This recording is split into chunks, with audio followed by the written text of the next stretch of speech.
That actually, I wanted to ask you another question. Like, do you write songs for the stage or with playing them on stage in mind now? Yeah. Like, have you been on, you go out on tour and then you come back and you know it was working out there? 100%. Yeah.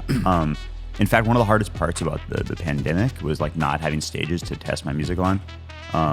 Because that's like such a huge part of it now. Like, not just thinking about being on stage, but thinking about like what frequencies, like different sound systems. As my project gets bigger, I'm playing on bigger stages, so like I can actually start making songs in lower keys. It's just such a silly thing that I never thought about when I was younger. But like, what's the lowest you can go? Like comfortably, like without a doubt, with like most venues that I'm playing in, like I would say like E, which is the key of our show actually. Most venues though go down to like D, which is like a lot of Closey songs are actually in D. Yeah. Which is funny because when you listen to her music on like headphones or at home, it sounds like really nice. But then when you listen to it like at a festival, it's like slamming and huge. And that's because that sub bass you're not hearing at home. But when you're at these festivals, it's singing through the speakers. And but more often now, like the bigger festivals, you can like go down to like a low C. But like I wouldn't dare do that yet. I mean, if Closey could probably do that now because she's like headlining the main big stages. And you just know that's going to be like one of your big impacts. Yeah, but like most sound systems will just sound weird if you make songs in that key. So because they don't have the power and they don't have a big enough driver. They don't have the big enough subwoofers basically. Wow. You just need like with subs, they just need to be like huge. That's so funny. My mom came to that Red Rock show that you're talking about, and she got to like experience Red Rocks and see a show for like the first time.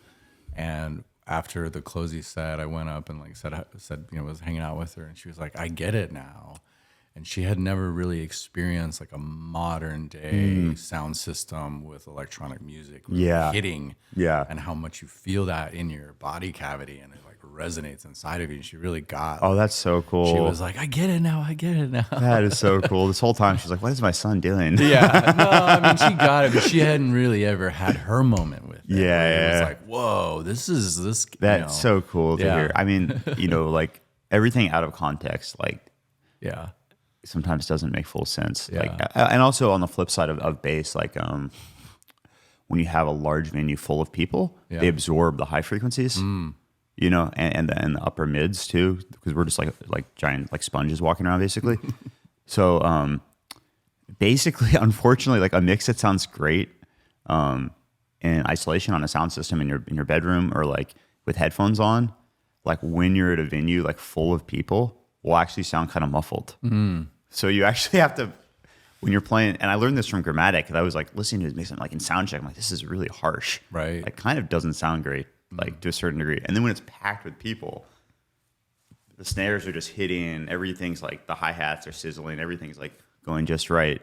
Wow. You know, when you have 2,000 bodies absorbing the sound. So like, that really struck me too. Like, oh wow, like it's weird to think about that, but when you're mixing music for the live environment with that intention, you do have to make adjustments to like, what environment you're playing, you know?